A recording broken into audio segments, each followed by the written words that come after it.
नमस्कार. पीस ॲडमायरर्स ह्या आमच्या यूट्यूब चॅनलमध्ये आपलं सर्वांचं स्वागत. थोडे दिवसापासून एक तक्रार आमच्यापर्यंत वारंवार येते. आमच्या बऱ्याच व्हिडिओच्या कमेंट बॉक्समध्ये पण ही तक्रार टाईप केली जाते की मुलं ऐकत नाही, हट्टी झाले, चिडचिडी झालेत, काही केलं तरी ऐकत नाही. आम्ही उपाय सांगितलेले असतात की हे स्तोत्र म्हणा, हे मंत्र म्हणा, नाही हो, कितीही सांगितलं तरी ऐकत नाही.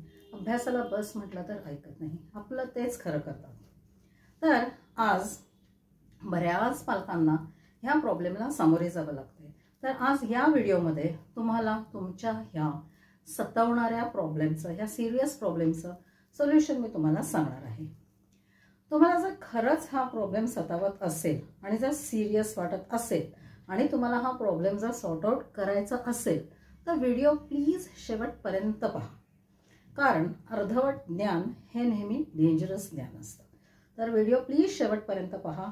प्रॉब्लेम सॉर्ट आउट करायचा असेल तर शेवटपर्यंत पहा आणि शेवटपर्यंत पाहायचा नसेल तर प्लीज आत्ताच क्विट करा. कारण हा प्रॉब्लेम खरंच खूप सिरियस प्रॉब्लेम आहे. तर नेमकं मुलं हट्ट करतात, चिडचिडी असतात, त्यांचा तो स्वभाव असा का आहे? ह्याला वेगवेगळी कारणं असू शकतात. नेहमी पहिले कारण शोधायचं आणि मग त्याच्यावर सोल्युशन अप्लाय करायचं.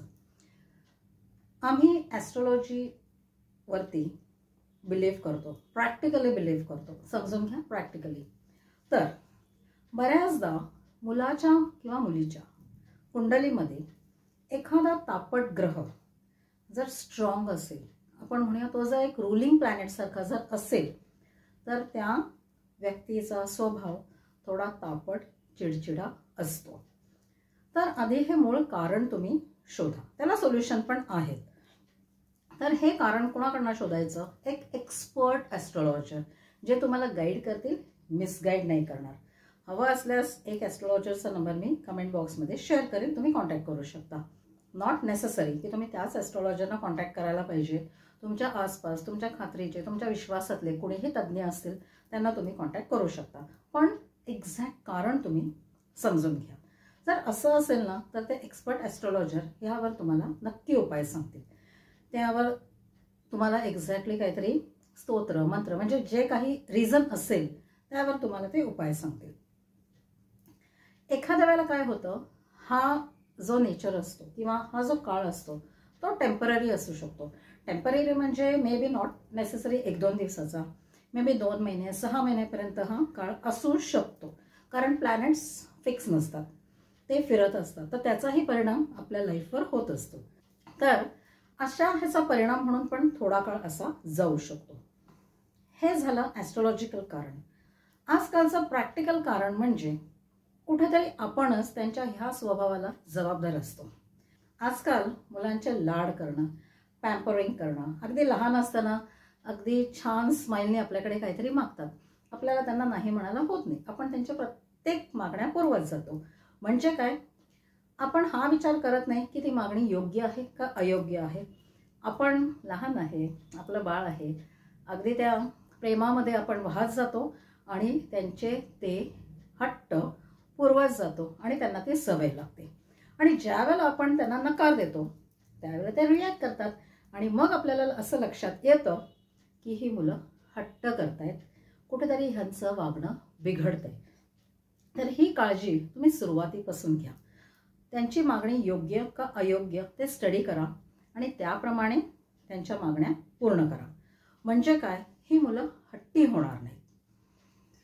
बरं, हा झाला एक प्रॅक्टिकल भाग. आता समजा आपण ह्या स्टेजवर आहात की नाही, कुठलाच पर्याय वर्क होत नाही आहे. आम्ही सांगून तर मुलं ऐकतच नाही आहेत, आमचं ऐकतच नाही, ते ऐकण्याच्या पलीकडे गेलेत. ठीक आहे, अशा ह्याला पण आपल्याला एक जनरल उपाय करता येतात. सगळ्यात एक खात्रीशीर उपाय म्हणजे तुम्ही नामस्मरण सुरू करा, मेडिटेशन सुरू करा.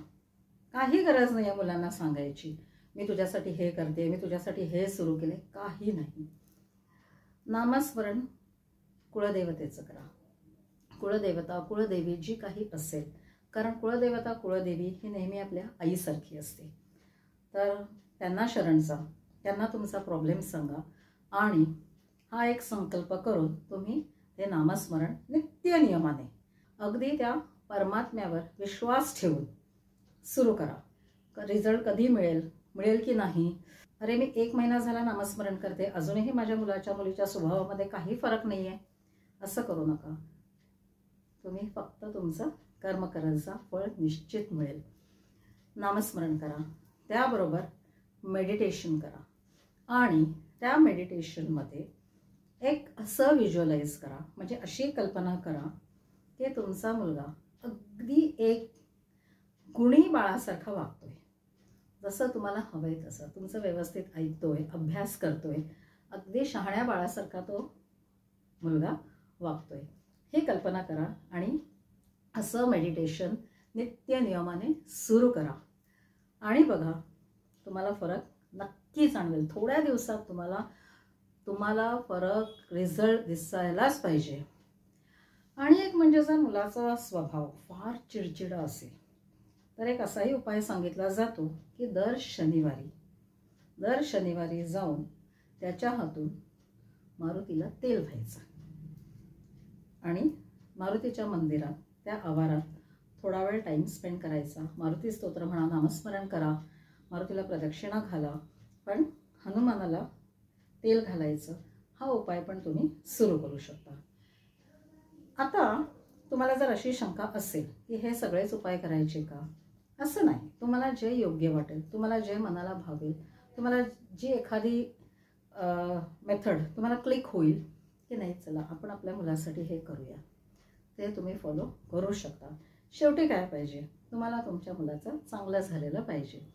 तुम्ही जेव्हा त्यांना ओरडता, मारता, तुम्ही काय त्यांचं वाईट चिंतत नसता. पॅरेंट्स हे नेहमी मुलांचे हितचिंतक असतात.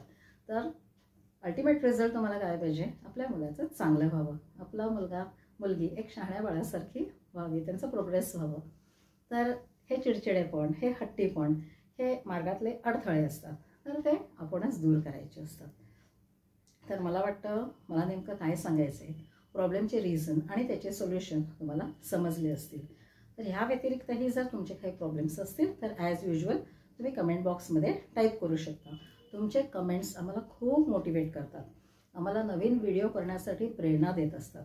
आणि असंही आमच्या लक्षात आलं आहे की आमचं चॅनल, आमचे व्हिडिओज हे तुम्ही जास्तीत जास्त लोकांपर्यंत शेअर करताय, हे पाहून खरंच खूप आनंद होतो आहे आणि त्याबद्दल तुम्हा सर्वांचे खूप खूप आभार.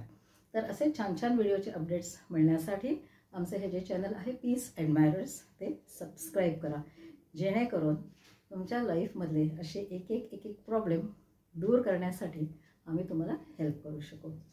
तर हा व्हिडिओ शेवटपर्यंत पाहिल्याबद्दल तुम्हा सर्वांचे खूप खूप